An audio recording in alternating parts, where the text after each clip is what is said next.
for my sister, my wife and my kids, cause they part of the team. I do this for all the naysayers and haters who made me one of the greatest. I know it kills you inside, that's why I do this for you. I do this for my father, who I've only seen from time to time in my dreams. I do this for you. I do this for my mother, who's finally clean, no longer a fan. I do this for you. I do this for my sister, my wife and my kids, cause they part of the team. I do this for all the naysayers and haters who made me one of the greatest. I know it kills you inside, that's why I do this for you. I do this for the kids who sit a bit outside the mix, who maybe cope through humor just to fit in for a bit, who never let the world know when depression's setting in. To all of those who know you, that impression don't exist, and it ain't counterfeit, it's just a way to counter it. I'm living things I dreamed about, I still encounter it. It ain't something that a cigarette or alcohol can fix, but all because of it, I flipped it quick, went on to write some hits. This a success, off another breath. This the first step in searching to be nothing less than be the best in what you do to prove their strength in being you. Learn so much in chasing dreams that I never would in school. Depends on where your passion lie, just no passion never lie. Life presents distractions, but your actions have to fortify the things that you believe in. Have to scream it like a battle cry and leave the ones who didn't looking stupid while they're asking why. Couldn't lie, I really do this for the ones I love. Those who treat the music as a vice and lyrics like a drug. Those who need advice on how to lift their spirit high enough to break out of the box they make of lives they know aren't good enough. Just because it's how it is don't mean it's how it has to be. This is what the uninspired testifiers fail to see. Jealousy results from being that which others fail to be, and if it means you're not with me, that honestly sounds fair to me. I do this for my father, who I've only seen from time to time in my dreams. I do this for you. I do this for my mother, who's finally clean, no longer a fan. I do this for you. I do this for my sister, my wife and my kids, cause they part of the team. I do this for all the naysayers and haters who made me one of the greatest. I know it kills you inside, that's why I do this for you. Do this for my mother, she'll be working for the summer. Do this for my father, cause these days I often wonder what my life would have been like if I was not adopted. To grow up in a home where I was treated like a problem. I don't know, it's just a guess. Your guess probably good as mine. Lucky that I grew up in a home that wanted me to shine. Lucky that I grew up around some mountains we were taught to climb. Without that inspiration, I don't think that this would be my life. Do this for my friends who've scattered all across the country now. I'm out in Sweden walking back through life so I can write it down. Make a living off the sound, so crazy to say out loud. I'm the biggest thing since Travis Rice to come up out the town. Sorry, gotta stunt a little. Used to have my dreams belittled, but it's all a part of it. I know people's minds are fickle, lines between reality and dreams I blur like faded nights. Come up been so good for me, I wish that I could make it twice. I do this for my father, who I've only seen from time to time in my dreams. I do this for you. I do this for my mother, who's finally clean, no longer a fan. I do this for you. I do this for my sister, my wife and my kids, cause they part of the team. I do this for all the naysayers and haters who made me one of the greatest. I know it kills you inside, that's why I do this for you. All right, y'all, I do this for you, man. I do this for you. Shout out to my pops. I do this for you. Let's go, let's go. Thank you guys for being here tonight. It is Friday night. Thank God it's Friday. A great day to be alive. We're going to get into the show as soon as possible. You guys know the deal. You guys drive this show. You're going to ask me questions tonight all over the damn country, all over the world. It's going to be about all aspects of sports, and I'm ready for it because if your friends don't know, Rico knows, right? Here's the deal. You guys drive the show. Questions you ask, keep it going. The minute you stop asking questions, I go enjoy the rest of my night, y'all. It is Friday. Who you messing with, okay? I just scheduled. I might have a vacation next week. I just want to put this out there right now. Next week, I got plans, all right? I got plans. Me and the beautiful Miss Kim Jones, I'm taking her on a trip. Yeah, I know I just went on vacation last month, but I got it like that. I'm going to go on another one. And we're going to go do some stuff for the weekend and push away from the desk a little bit, push away from the lab, and hopefully nothing goes down in the world of sports. But if it does, we'll jump on the cell phone and make a video or two. But let's get back into this. We'll get back to the chat here shortly. If you're on TikTok and you're asking me questions, you're not following the rules, man. We don't answer questions on TikTok. You're just here to look at us. That's it. If you don't want to see the graphics and see the show and see everything I got on the screen, that's on you. But we're over here on YouTube. Jump to YouTube. Feel free to ask me questions over there. All right, so we're going to start. What the hell's going on? Okay, it's confirmed. LSU, they're cheaters, y'all. LSU are cheaters, and I see everybody in my comments telling me, so what? Who cares? Big deal. Everybody does it. That doesn't make it okay. That doesn't make it okay. You still get a ticket when you go speeding. If you're speeding and everybody's speeding, when you get caught, you still get a ticket. It doesn't make it okay. I'm telling you right now, LSU cheating, and I love the picture here. They got a picture of Les Miles just mouth open laughing, bruh. Mouth open laughing, the Mad Hatter. These guys know what they're doing. They're all cheaters. There's no way around it. And the amount of cheating that's been going on, now I'm going to get into the details of this because the IARP, right, the Independent Accountability Resolution Panel, their findings are final. You cannot appeal their findings. And they came out and called you cheaters. Now, you didn't win anything significant during the time that you were cheating. That's why it's not a big deal. You don't have to go back and take away the national championship you won. Shout out to Joey B. But are you kidding me? You think a 7th round lineman, a lineman that was drafted in the 7th round, you think that's the only guy on the take? You think that's the only guy on the team getting paid? They paid for the 7th round offensive lineman and not all the receivers and not the Joey B quarterback? Back then it was somebody else. It was Rohan Davey, but that's another story for another day. But you get what I'm saying. People are on the – hey, everybody's getting paid. I get it. Players are getting paid today. But this created an unfair advantage in recruiting, therefore creating an unfair advantage on the field. What's the big deal? Well, USC did something similar to this, right? They provided a home, not USC as a university. See, this is absurd. It was a friend of a friend of a friend who let Reggie Bush's parents stay in a $900,000 home because they got evicted. So they were staying in a home for free. Just helping him out. It's just a coincidence he was playing at USC at the same time.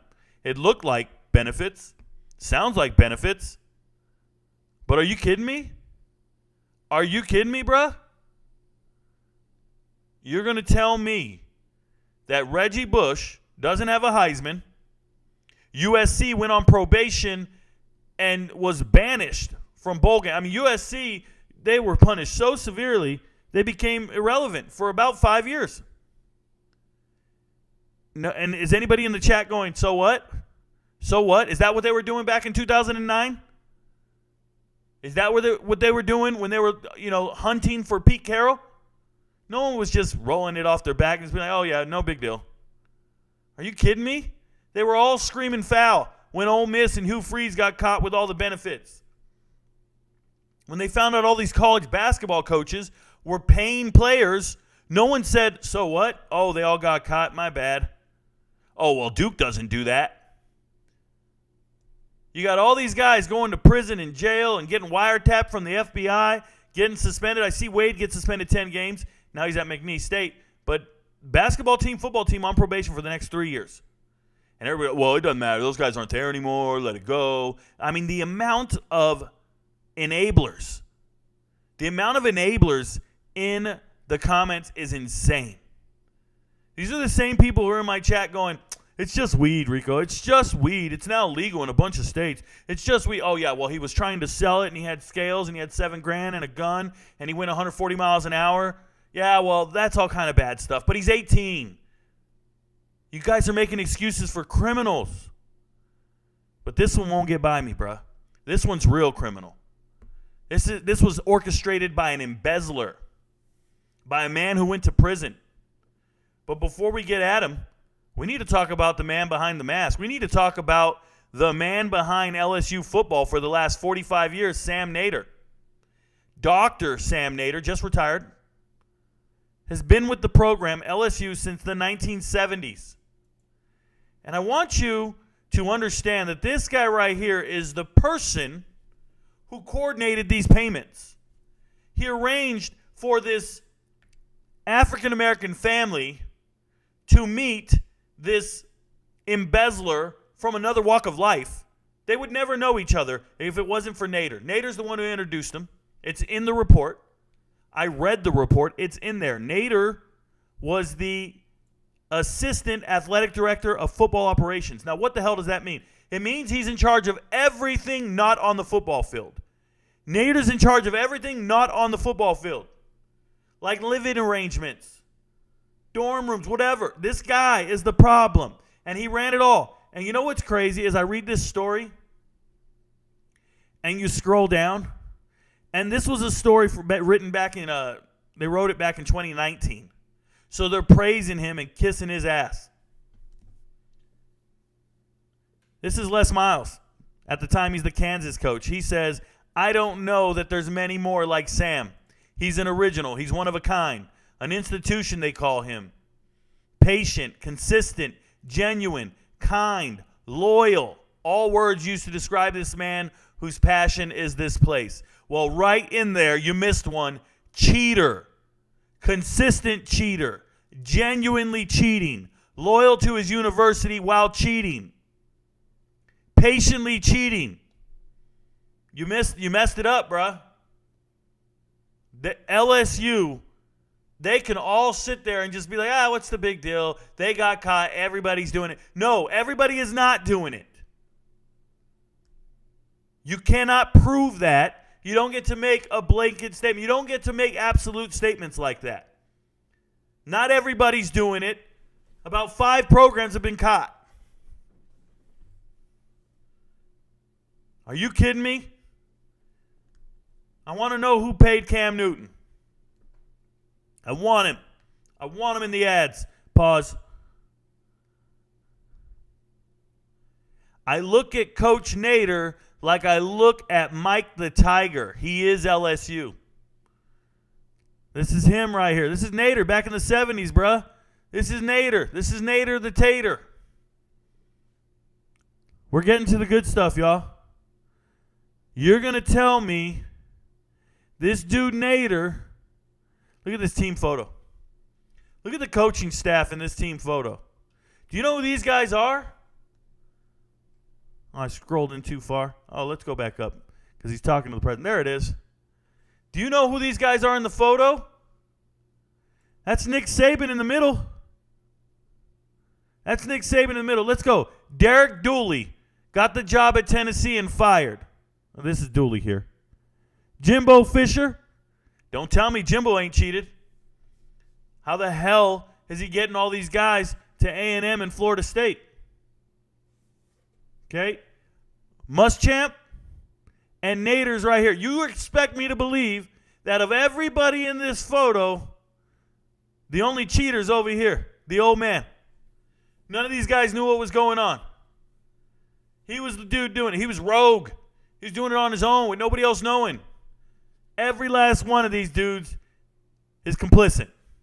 The whole staff. Tainted, bruh. The water is tainted at LSU. This coaching tree is ridiculous. It's criminal. And I say it's criminal because you're doing something. Somebody said, Rico, they didn't even cheat. They didn't cheat. They didn't inflate the balls. They didn't record practices. They didn't do, you know what, man?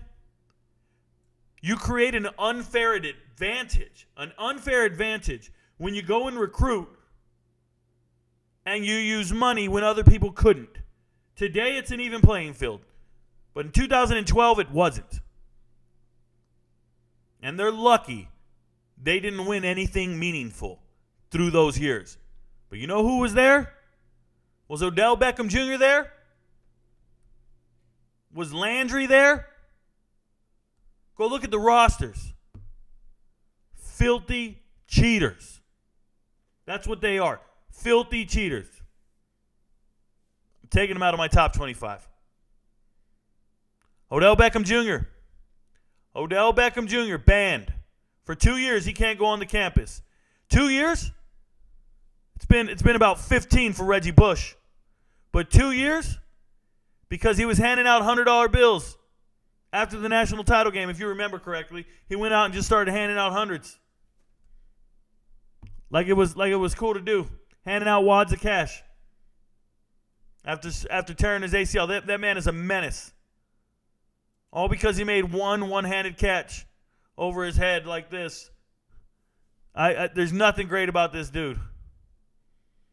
But are you kidding me? Nobody wants to talk about Nader. They didn't even put his name in the story. If you go back and read this story, they don't even put Nader's name in the story. What they say is, look what they do here, this sleight of hand. They say he coordinated the payments through, and I had to go figure it out. I had to go Google it. I can't even find it where it's at. They said he had to coordinate the payments through the athletic director, blah, blah, blah. They wouldn't even write his name in here. According to the NCAA, this is all they did. Oh, it's crazy. They don't even have it in here. They put the embezzler in here, but they wouldn't put Nader's name in there. I had to go search and do a bunch of searches to get to it. Yeah. Yes, sir. So, yeah, getting $180,000. Dad supposedly worked for the hospital but didn't. Got $180,000 for it. Okay.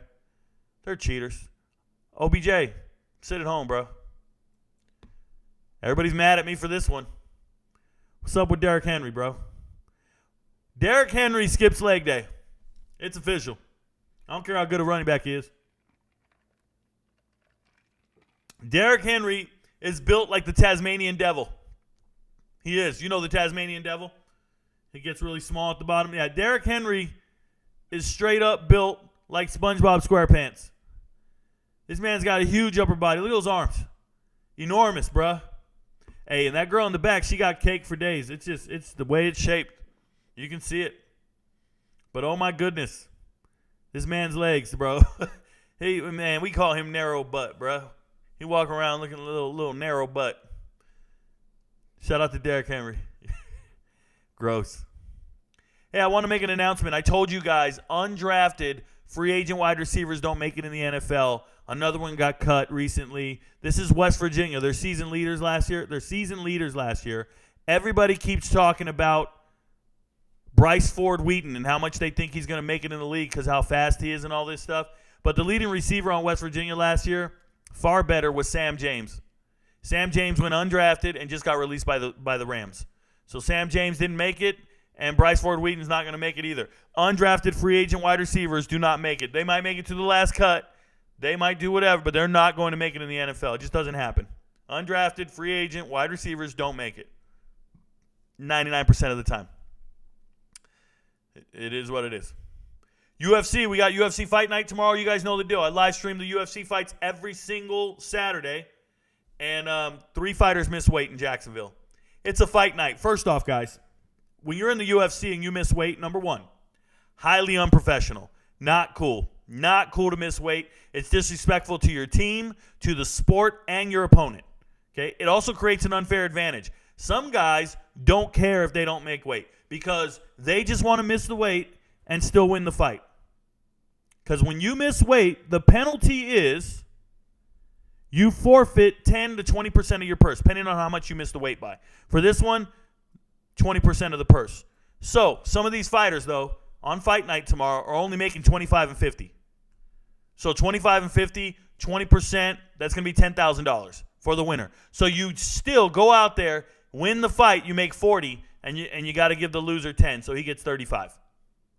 You don't even care, right? Now, if you lose 20% of your purse, you get 25. 10% is $2,500. You're going to lose $5,000. So you only get $20,000. It's a gamble. And they do it to create an unfair advantage. Don't let it twist you. As a matter of fact, this guy, Cletus Rodriguez right here, Rodriguez, because he's from Brazil. Rodriguez here, Cleetson Rodriguez showed up 4 pounds overweight, 129. He's a whole other weight bracket up. And right now they're trying to figure out a way that they're willing to do the fight. Because that dude showed up with a damn person in his pocket, bro. You cannot miss weight by 4 pounds. That means you genuinely did not try to cut weight. You got an extra hour. After you miss weight cut, you got 1 more hour to get within the weight limit.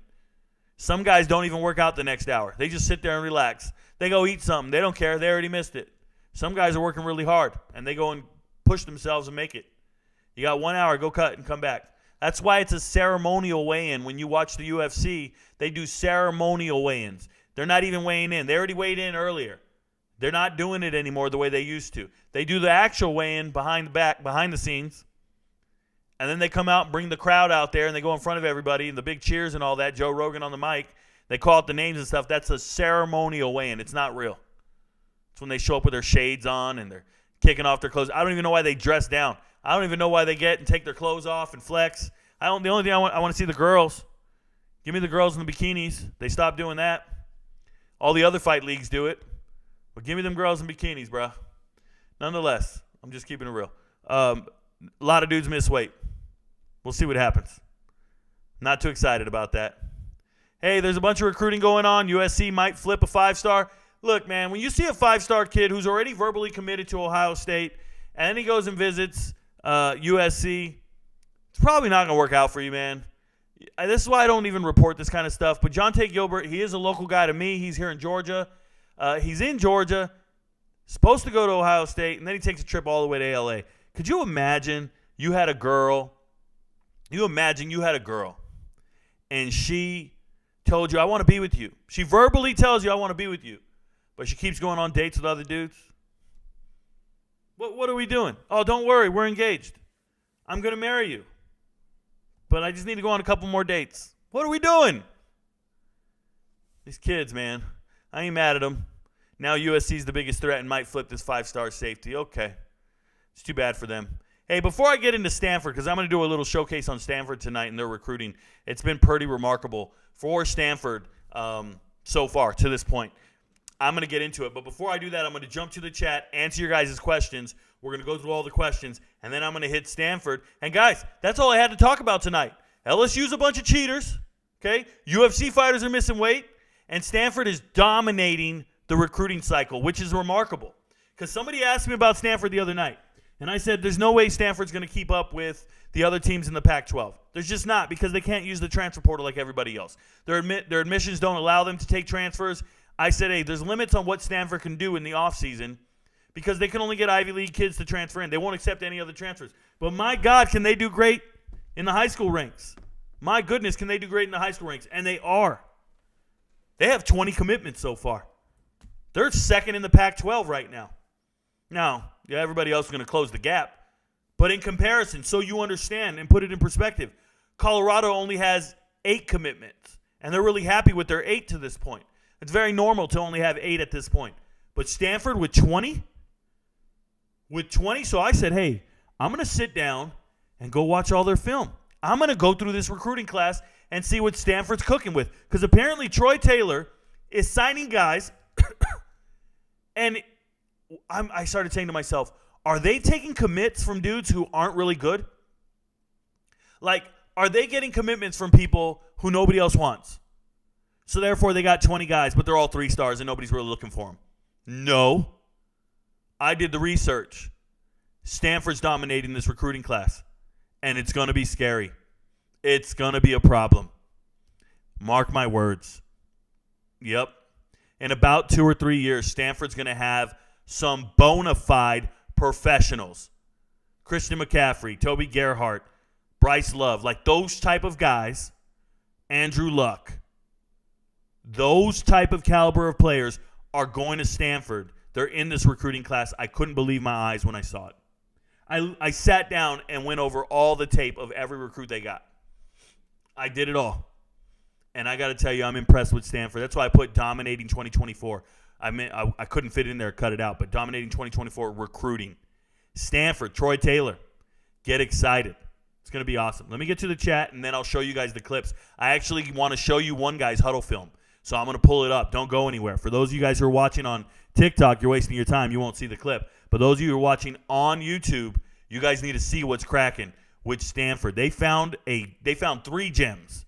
One of them's not really a gem. One of them's a straight-up bona fide Hope Diamond. Everybody knows who he is, what he is. He's on display at the Smithsonian. If you haven't been there, go there and the archives, and you'll love it. But let's go. Let's see what's up. All right, welcome to the chat, boys. Hey, Willie Bobo says, what's up, boys? First, yo. Hey, what up, Willie Bobo? Hey, Willie Bobo beats you guys by an hour. He beats you guys by an hour. Good old Willie Bobo. Touche, my boy. Touche. Yeah, Twitch got in early as well. Twitch got in here. Twitch is like, hey, man, I saw Rico things up. I'm going to go in there, hit a like. I'm going to hit that like button. I'm going to write a comment, and I got this. And no, you don't, Twitch. You got dumped on. All right. Do you think Raiola will have Buford back in the chip like Garcia did with Grayson? All right, KL163G. Let's make two things clear here, okay? When Grayson went to the championship, they played Collins Hills in the final. It was a rematch. They already had beaten Collins Hills in week 3, I think, of that season. I was at the game. Garcia did not put Grayson in the championship. Jake Garcia, transferred from Valdosta to Grayson. They were already the number 1 team in the state. He just showed up and just kept it going. And just smashed everybody. He didn't bring anything to the table. He didn't put them over the top. He wasn't the reason they're winning the state title. They were already the best team in the state. They already had blown out Collins Hills earlier in the year. And I don't remember the final score, but it was a lot to a little. I was at the game. Travis Hunter and them boys got smashed. Travis Hunter, Sam Horn, they didn't win. So Grayson was already a perennial power. Shout out to Garcia for showing up. The same thing can be said about Raiola. Buford is already the number 1 team in the state. They're already loaded at every position. They already have a set offensive scheme that they run, and Raiola doesn't really run it like that. If they want to utilize Raiola's arm, they're going to have to open it up a bit better, do different formations, because right now they're just a standard, I guess, pro-style offense. You know, they run a power-eye offense. It's what Buford runs. Now, I've watched them play. It's nothing like they're not opening it up with 5 receivers and saying, let's let it rip. We got Raiola. If they're changing the offensive scheme, that's news to me. They don't need to. So, no, I don't think Raiola is going to have Buford back in the chip. They should have been in the championship last year. This is a freak accident that they lost to Walton in the quarterfinals. And then more importantly, Mill Creek wins the state title. But Mill Creek lost to Buford earlier in the year. Buford was the best team in the state. They were. They were undisciplined. They didn't get the job done when it mattered. But they were the best team in the state. Don't get it twisted.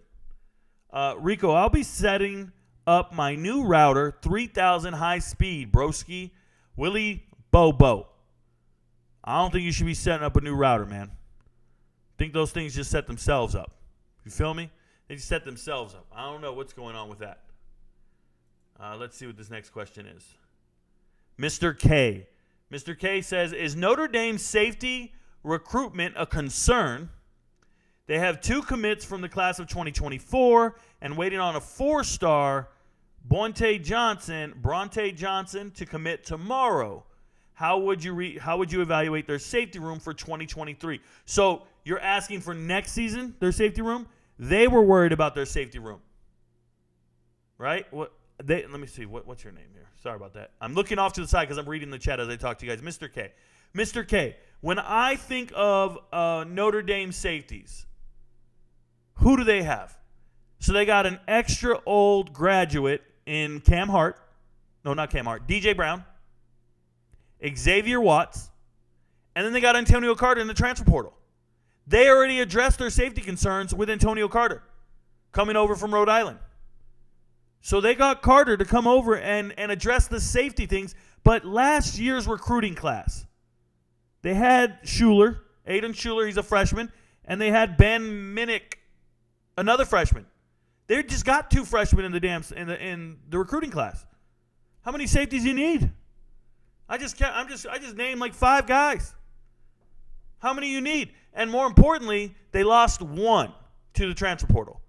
And I'm forgetting his name. He was from Bergen Catholic, and he transferred to Syracuse with his teammate, with his buddy. Let me pull it up. Let me make sure I'm thinking about it. I didn't know this question was coming at me tonight, and it's not like I have entire depth charts memorized for Notre Dame. Notre Dame transfer portal. Let's go. They had a kid leave from Bergen Catholic. Let's see where he's at. And he went to Syracuse. He was a safety. Jaden Bellamy. There it is. They have him down at corner, but he was a safety. So that's a guy you lost, and I'm going to double-check his high school. Bergen Catholic, like I said. Yeah. So that's what I'm saying. And him and his best friend both transferred to Syracuse, by the way. His best friend was at either Minnesota or Nebraska. I can't remember. But they both got together and said, let's get the hell out of here, and they both went to Syracuse. Forgetting his name. They're teammates in high school. But my point is as a team, How many safeties do you need? They also brought in Harper from Oklahoma State. Harper came over. That's a transfer. It's just, they're loaded, bruh. They're loaded with players. Don't sweat it. You're worried about 2025. You're not worried about right now. You're worried about 2025. Excuse me, my computer's freezing up on me. I don't know why. What the hell's going on? I can't see the chat. Let me hit refresh. There we go. Sorry about that, guys. Limitations of technology. Yeah, so Mr. K, I think you're just being paranoid. The team's good. Notre Dame's fine at safety. Thoughts on Missouri this season? I talked about him yesterday, Ryan Cash. So if you want to do yourself a favor, go watch the live stream yesterday. I talked about Missouri at length. I think I even broke down their schedule. Talked about the fact that they have Jake Garcia coming in at quarterback. They don't like Brady Cook or Sam Horn, apparently. And, new offensive coordinator and Kirby Moore coming over, losing your defensive line for the most part. And shout out to Missouri. I'm excited for some of their players. Zion got to solve that one crazy clout-chasing girl. Ain't no way she tattooed his name on her face. Try Glassin. Triglycerin? Is that what you're trying to go for? Is that what the name is trying to be? Triglycerin? Triglassin. Let me help you out, man. You gotta raise the personnel you associate with, right? You gotta raise the people you share your body with. People always be like, yo, I wouldn't let him hit. I wouldn't let him hit. He's a loser. I wouldn't let him hit. Dude, I wouldn't let her have dinner with me. Forget let her hit. I wouldn't let her have dinner with me. You got to be more selective on who you share your time with. Not just your body, your time. This man is messing up. Right? This man is messing up. Now she went and tattooed his name on her face. That's on her, man. That's a publicity stunt all the way. Let me tell you guys, and I'm going to tell you, I can relate. All right? I'm not just some dude sitting in his glass house. You can't understand. You don't know what it's like to be in love, blah, blah, blah. Bruh, I'm covered in tattoos. And you know why I'm covered in tattoos? Because I once had my ex-wife's name tattooed up here on my shoulder, y'all. It used to run right here. It used to say Jessica. It used to say Tu Amor. And the day we got married, Tu Amor was our song. Shout out to Frankie J. And the day we got married, our anniversary date. And one day, things didn't work out. We got separated. I remember she moved out. So I went to a tattoo parlor. I walked in and said, yo, bruh, cover this up. I'm tired of this. Cover this up.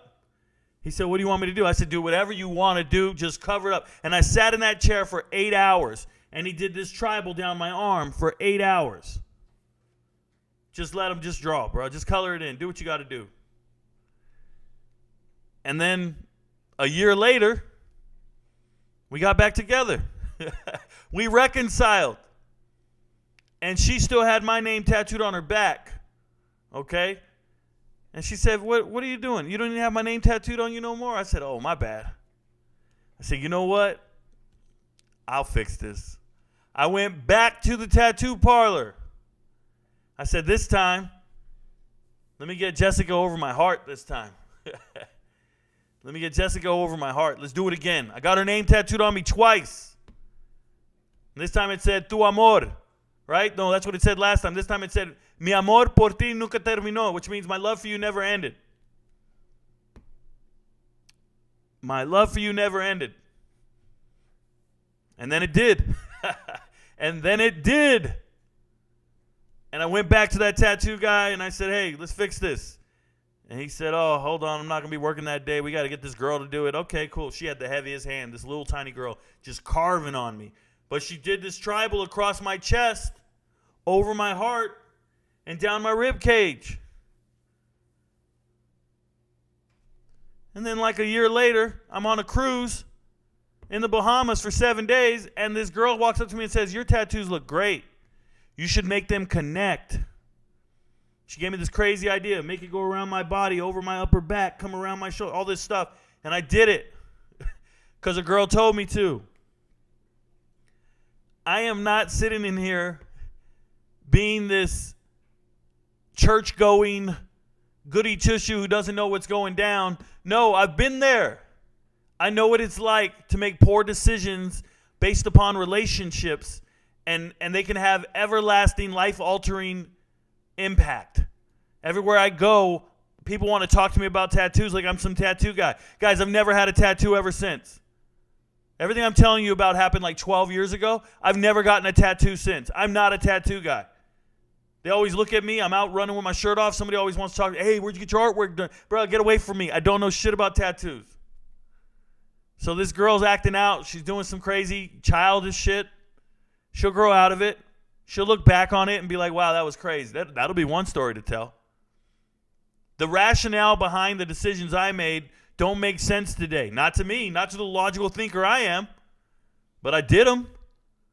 I'm hoping Maura Mills, one day she'll look back and go, yo, I was wilding out. I was wilding out. I'm just saying. Sometimes we forget where we came from. Sometimes we forget our immature origin and some of the things we used to do. And we just sit here and judge. Now, there are some people who are sheltered, never been exposed to that aspect of life, don't have a clue what I'm talking about. Are you kidding me? Sometimes I'll share a personal story with somebody, and I'll go, yeah, I used to have an ad on Backpage, and they would look at me like, what is he talking about? They don't even know what I'm talking about. They're like, what? I'm like, yeah, I lived another life. Get at me. You guys can't relate. You grew up with a white picket fence and a 2-parent home with a swimming pool. You don't know what it is. My neighbors had a pool. We used to jump the brick wall to swim in their pool when they weren't home, and then we jump back over. We didn't have a pool. They had a pool. A little different. Just keeping it a little too real right now. Hey, Rico, are you familiar with Adama Sanogo from UConn? He just got picked up by my Bulls. Not a chance in hell I know who that is. You're talking about basketball. You're talking about the NBA basketball. Hey, man, the NBA draft is a joke. The NBA draft is a joke. The player of the year from last year went back to college because he knew he wouldn't get drafted.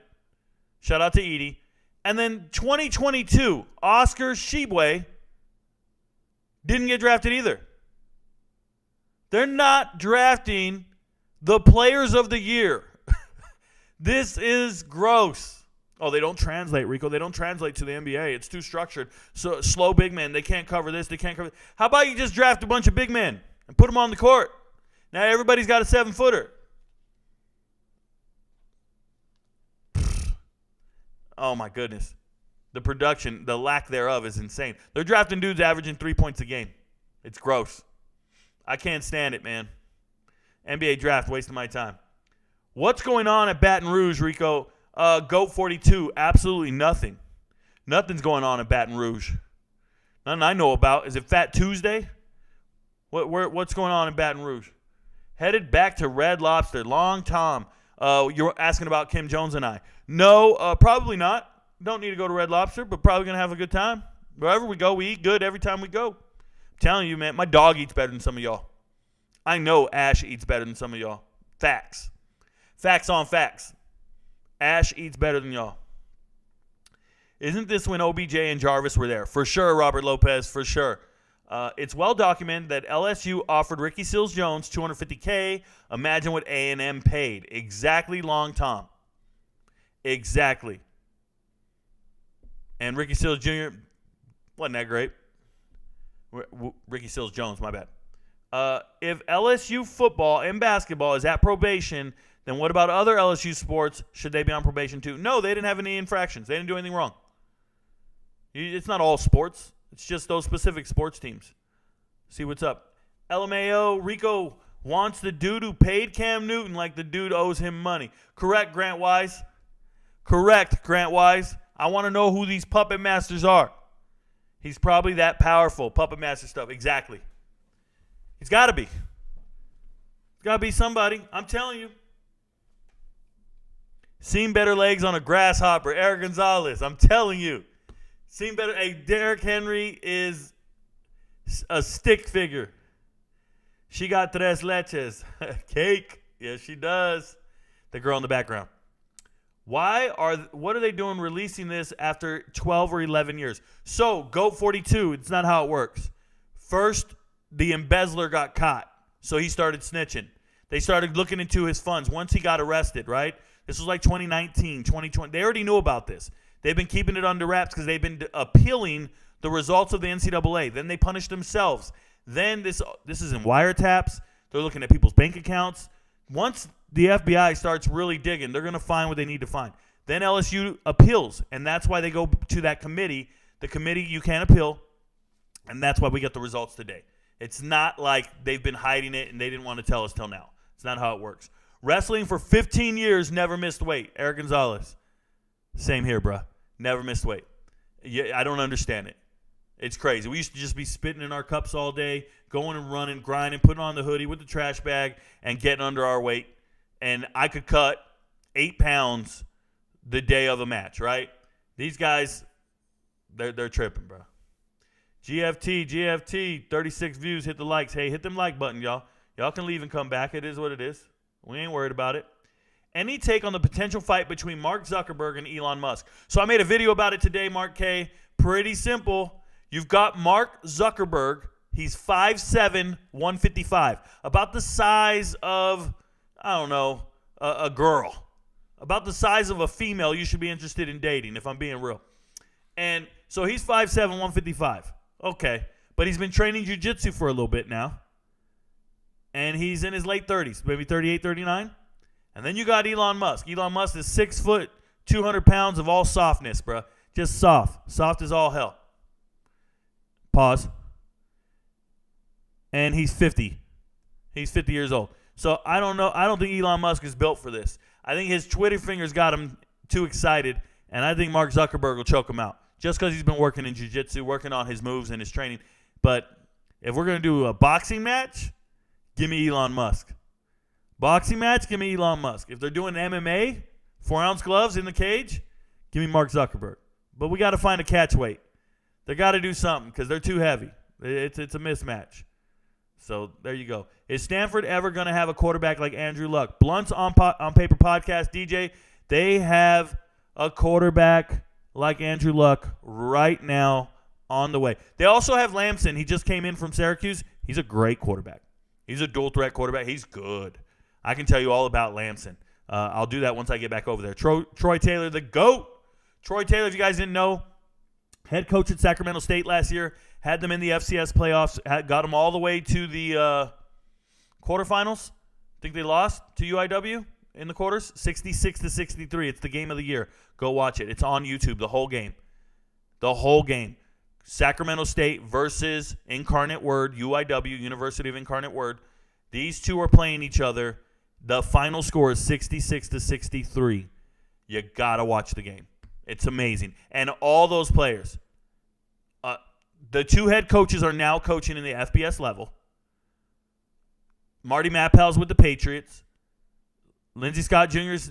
got drafted to the XFL and USFL. Receivers, XFL, USFL. But Cameron Scadaboo is the running back for Sacramento State. He is a bowling ball. Rushed for 1,300 yards last year at the FCS level. Just transferred to Arizona State to be their starting running back. Cameron Scadaboo was this running back out of high school. He had the best play of the year. He had the best run on Max Preps. He had the best run of the year. He breaks like 30 tackles on a run. I'm not even exaggerating. He breaks multiple tackles from the same guys. They get up and try to tackle him again. They get up and try to tackle him again. He's literally just it's ping pong. It's hilarious. And he rushed for 2,600 yards his senior year in high school and didn't get an offer. Well, didn't get an FBS offer. He got FCS.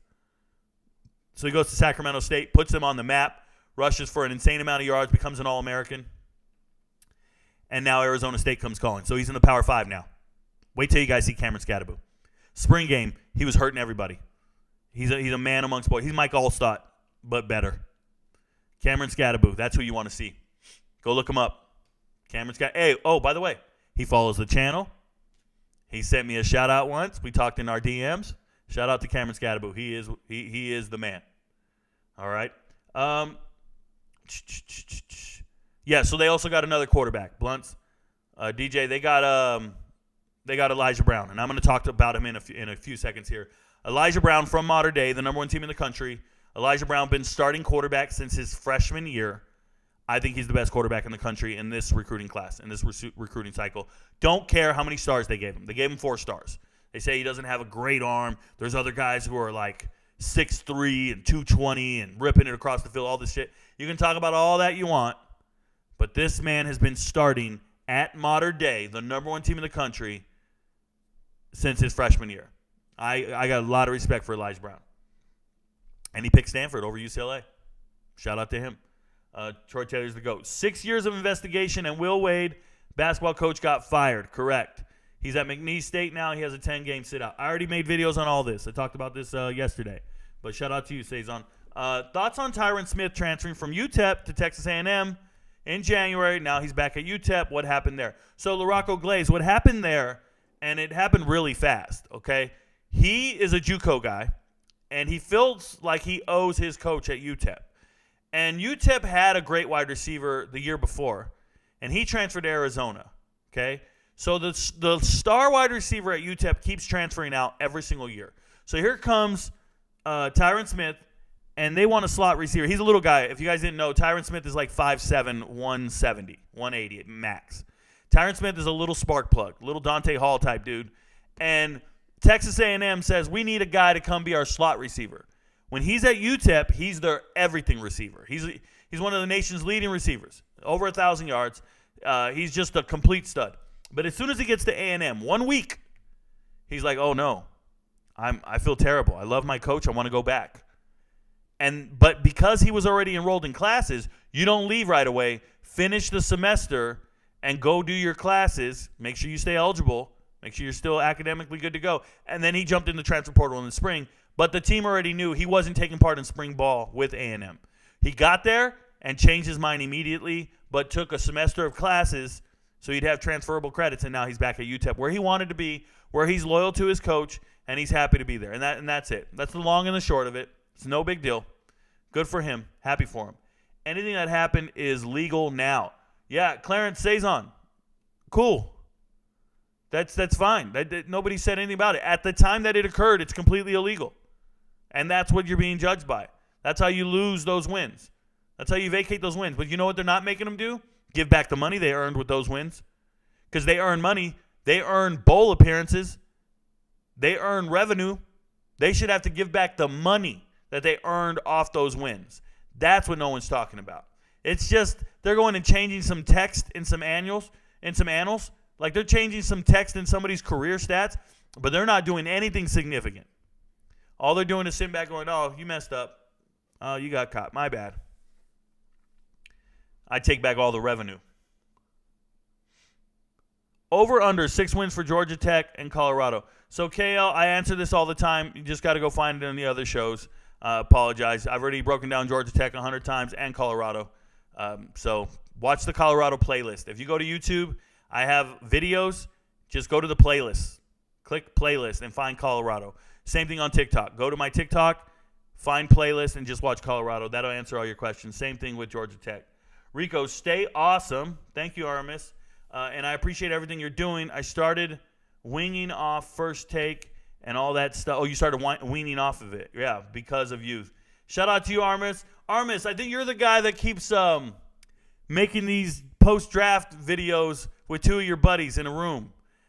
You guys are, number one, absolutely hilarious. I don't think it's a good show. I don't think it's high-quality sports talk. I think it's hilarious. I just wanted to be straight with you, man. I want to give you real, not constructive criticism. I'm going to give you real feedback. I watched all your episodes that you have me tagged in, and you guys splice me into your show. I think you guys are hilarious. Straight up. You got a white dude and 2 black dudes, and I don't know, half the time you guys are just laughing at each other. I don't know if it's good for TV or not, but I think you guys are funny. Just keeping it 100 with you. You guys, getting excited about old news doesn't make for a good show. No one is worried about 2012. Clarence, I can see you're here and not believing in the movement. Here's the deal, brother. This is not old news. This got released today. This is current news. Today, this happened. Okay? Getting excited about old news probably doesn't make for a good show. So if I were to look for a news story from 2012, it wouldn't make for a good show. But if the news came out today that somebody cheated and they're stripped of their medals, that's today. When the biggest cheater of all time, Carl Lewis, started pissing hot, they never took his gold medals. They just said, oh, it's okay. It's okay. We're going to let it go. You guys don't even realize it. Carl Lewis missed. He failed so many drug tests. He should have lost all his medals. But it wasn't newsworthy. They just, we're not going to talk about it. It doesn't make any sense to me. We're going to talk about it. We're going to talk about it. And if you don't like it, you can leave. I didn't even know you were here. Like, if you leave, I wouldn't notice that you left. And if you're here, I don't notice that you're here. Understand that, Clarence. If I step off screen, you'll notice I left. It's a huge difference. Chris E., what's up, man? Damon asked why Coach Prime didn't just hire Kent State offensive coordinator instead of their head coach, Daddy Bryant. And this is important, Daddy Bryant, because Sean Lewis has aspirations of being a head coach in the Power 5. Sean Lewis is a good head coach in the Group of 5. He wants to be in the Power 5. And the only way to get to the Power 5 is get offensive coordinator first. So it's a move for him. This is not a move that Coach Prime made. I need everybody to understand this. His offense and defensive coordinator hires were from word of mouth. Word of mouth. They were recommendations from Nick Saban and other friends. They were not Coach Prime scouring the college football landscape and saying, who are the two best guys to help me? And that's not how the search went. He went and had meetings with people he trusted. They gave him names that he can trust, and that's who he went and hired. If you ask me, Nick Saban gave him both names. I know Nick Saban gave him Charles Kelly, obviously. But Nick Saban also turned around and said, hey, did you see that team that played lights out against Georgia and they showed up with nobody? Yeah, they played way above their weight. They punched way above their weight. That's how that works. Got to remember that. So Sean Lewis is going to be a head coach in the Power 5 someday, going to be an offensive coordinator in the Power 5. That's a much better job than being head coach at a Group of 5 school. Much better. So that's how that's done. And he was the offensive coordinator. That's like saying hire the offensive coordinator from USC or from Louisville. It's like, we know it's Lincoln Riley. We know it's Jeff Brom. We know it's Tyson Helton at Western Kentucky. Whoever's the offense, doesn't matter. It's the head coach that's making those calls. Same with Sean Lewis. His offense ran a play every 30 seconds in 2021. Fifth fastest offense in the entire country. So it was a problem. Breakneck speed. Exactly. Find them. Yep, Eric Gonzalez, I would find the university however much they made. I would take it out of the recruiting budget. It's a recruiting infraction. I would take it out of the recruiting budget moving forward. That's how you really punish them. You say, okay, how much did you guys earn from this illegal transaction? Let's take it all back. That's how we're doing it. It's crazy, man. Rico, who are your favorite or top 5 non-quarterback position coaches in the FBS?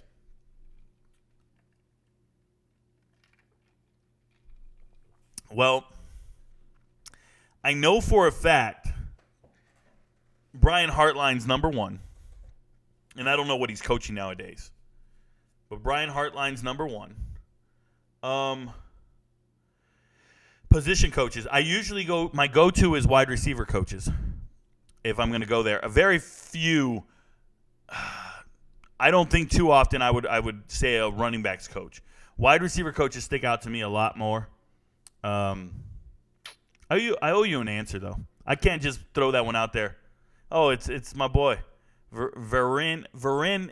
Is it Vereen? Vereen? How do I say your name? I always say Vereniques, but it's because you got that KNS with you. Is it just Vereen? Vereen is good people, y'all. He asks really good questions every single time. He's on my TikTok all the time.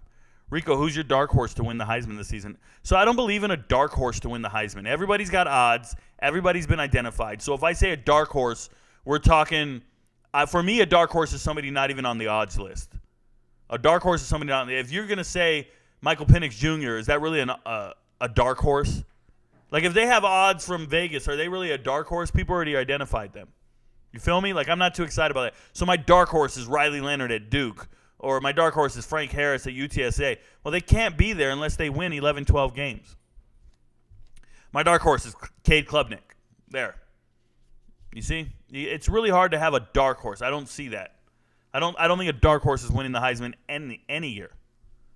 Hey, Rico, you ever come up with your fastest wide receiver room in all of college football this season? So, Daddy Bryant, questions like that take a lot of time.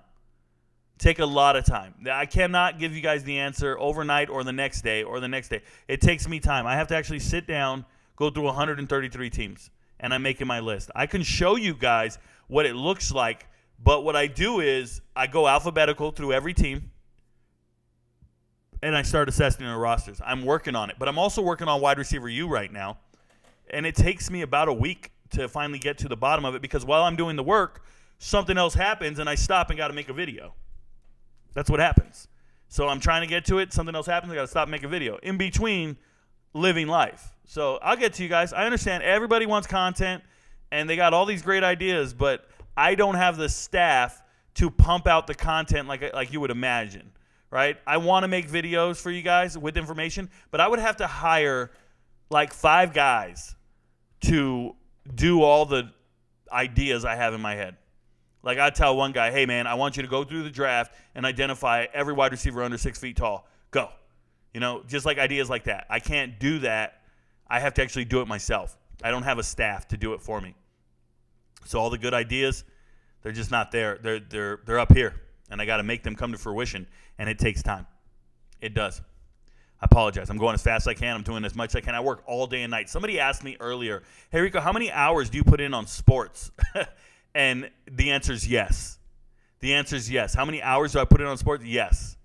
Right? It's an insane amount. What's my opinion on Clemson this year? William Darnell, I want you to do a search on TikTok for hashtag Clemson and then hashtag transfer portal, all one word, and then hit search, and you'll find all the Clemson videos, and you'll know what I think of them by watching the videos, I promise. Or you can go find my top 25 in the preseason polls. I did a top 25, Rico Knows top 25 preseason poll. So do a hashtag Rico Knows, hashtag rankings, maybe hashtag top 25. It'll come up. You got to do your searches on TikTok with your hashtags. That's how you find my videos. Hashtag Rico Knows, space, hashtag whatever you're looking for, whatever school you're looking for. So hashtag Clemson, everything will come up. What's up, big dog? What up, RJ? RJ Moore Malone, what up, man? All right, guys, so now I'm going to show you guys what Stanford's rocking. So if you didn't know, Stanford, they got another DB here, Cam Richardson, 3-star, okay? Cam Richardson, and they say it's the 20th commit from June. They've gotten 20 guys committed to Stanford so far. It looks amazing. Now, if they can hold everybody, that'll be great. Now, this is not Cam at all. These are guys at Stanford already. But there you go. Cam Richardson saying, I'm going. I'm committed to Troy Taylor and Stanford University. Coach Smoke. Fear the tree. Irvington Tough. Okay, so I said, wow, they already got Elijah Brown and Emmett Mosley. So I said, let me go pull up their transfer portal, their recruiting class at Stanford. And let's go look at this thing. Well, number one, it's ranked 9th overall in the country. So they're top 10 right now. Now everybody's going to start signing more people. But I told you, they're number 2 in the Pac-12, only behind Oregon. And when you look at it, I want to explain to you guys what you're looking at here and what you're seeing. What you're looking at, Elijah Brown, like I said, no one's talking about him. He's 6'1.5", 200 pounds, 4-star kid. Nah. I say nah. This is the best quarterback on the best team in the country. And if you were any good, you could transfer there and start over him. Good luck. Modern day recruits across the nation. Why haven't they found a better player than Elijah Brown? Because there isn't one. He's been the starter since his freshman year for a reason. This guy, Elijah Brown, they went from Bryce Young to Elijah Brown. That's right. The last starting quarterback at modern day was Bryce Young. And then once he graduated, Elijah Brown was the starter the next day. An 8th grader. A freshman. That's what's going down over there. And he's been there ever since, and he's just been clutch. He's very quiet, mild-mannered, cerebral, mature. I can use a bunch of things to talk about him. But he ain't flashy. He ain't spiking the ball in people's faces. He's not acting tough. He puts the ball where it belongs. All right? Dylan Stevenson, this guy right here from Columbus, Miami, it's incredible. Because Florida State, all after this young man. Offers and everything. And he just said, I think I'm okay. I think I'm going to go all the way to Stanford. Good stuff. Tape looks solid. Naki Takoa, I can't even say these names right. Naki, this guy's hilarious. They tell me he's an edge rusher, 6'4", 222. I put on the tape. Guess what? He's playing. Guess what position he's playing? Running back. They tell me he's an edge rusher. He's playing running back and linebacker on the tape. His whole tape is just hilarious. To me, he's a huge running back. But he's going to move over to edge rusher. He looks solid, man. Looks like a big, strong kid. Emmett Mosley, probably the gem of the class as far as receiver goes. Looks like an NFL wide receiver to me. Watch the tape. Everything's sharp about him.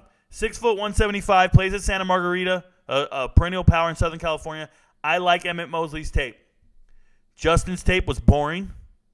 Emmanuel Ross's tape was underwhelming. I want to say this. Emmanuel Ross from New Jersey, I don't think will ever play significant minutes at Stanford. I watched his tape. He needs to go to Coastal Carolina. He needs to go to Liberty. He needs to go to Rutgers. He's from Jersey, and I don't think he's good enough to play at Stanford. I said it. It's all recorded. Rico knows. I watched his tape. It didn't look good.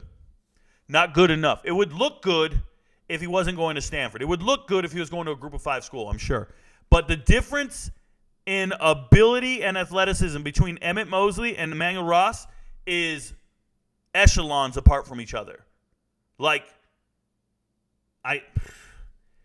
you guys ever done like deviated? I don't even want to get into it. Never mind. I was going to start doing a statistics lecture, but it's a problem. And then there's Chris Davis, this 3-star running back. And you know why he's 3 stars, guys? Because he's 5'9". Because he's 5'9", 175. Because he plays in Mississippi, and he was a backup running back last year. I'm serious. He was a backup running back last year. Dante Dowdle was the starting running back. This team right here, Picayune Memorial, they went 15-0 in Mississippi. They won the state title. And they had 2 running backs. Dante Dowdle, 4-star kid, went to Oregon. And then you got this Chris Davis dude. Hey, Chris Davis, absolute beast. Average almost 9 yards a carry. Phenomenal tape. Just for a backup running back who didn't start last year, I'm going to show you guys the tape. It's this good. I'm going to show you guys, and I never show you the tape. I talk to you guys about the tape, but I'm going to show you guys the tape. Oh, my goodness. The move he put on that safety is gross. The move he put on this safety when he comes to fill in this hole right here. Look at this. Look at this move. That dude is lost in the sauce, bro. Guys, whole tape is him just breaking and being gone. It's phenomenal. That was his sophomore season highlights, by the way. So Chris Davis, 5'9", 175 pounds. I think he's a future star at Stanford. I really do. Whether he's a running back or whatever he is, that dude is it. I like him a lot. So shout out to Chris Davis. I watch a lot of tape. He pops on tape. I appreciated him. The other kid you're talking about is Brandon Nicholson. I see you here. You said, who's the guy from Memphis? He's a 5-star too, if I'm not mistaken. No, there's no 5 stars. And listen, GOAT, I don't worry about 5 stars. I don't worry about any stars. I don't care about the stars. I sit down and go and watch the film. The film tells me something. You know, like these stars are based off of metrics. When you're 5'7", you're never going to get 5 stars. So when you go over here and you see these kids and you see a running back, running back, 5'7 and a half, 190, you're not getting 5 stars. They're not going to give it to you no matter how good you are. They don't care. You don't have the right metrics. You're an offensive tackle. You weigh 255, you're not getting 5 stars. Doesn't matter how good you are. You don't have the right metrics. It's the way they do things. So when I tell you Elijah Brown is the best quarterback in the whole class, that means I don't care. I don't care that they think he's the 76th best quarterback in the country. They say he's 76. That means they're valuing DJ Lagway and some other guys. And I'm going, nah. I've watched all these guys play ball. I've watched all these guys play ball.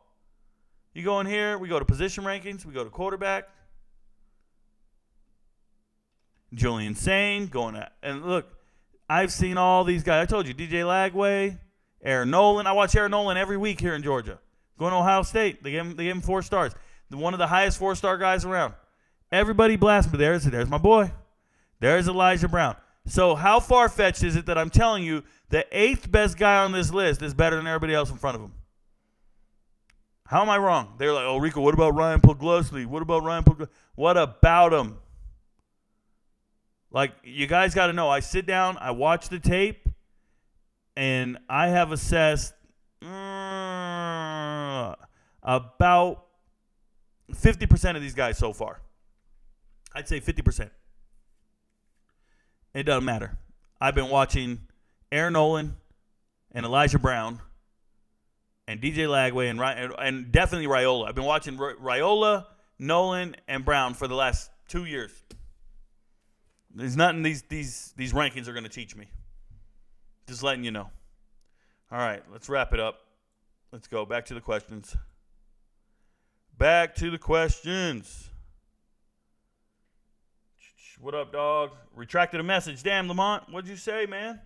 The kid is automatic. Great nose for the end zone. Correct. Looks good. Reminds me of Sproles and Miles Sanders. For sure. Chris E. Hey, look, guys, I was going to keep it short and simple tonight. I wanted to talk to you about LSU being bona fide cheaters. I wanted to talk to you guys about Stanford's recruiting class. And I wanted to tell everybody, enjoy your Friday evening. I got more content to make. I'm going to hang out with my son. But love seeing all you guys. Thanks for being here. Remember, don't ask your friends about sports. They don't know, but Rico knows. I do this for my father, who I've only seen from time to time in my dreams. I do this for you. I do this for my mother, who's finally clean, no longer a fan. I do this for you.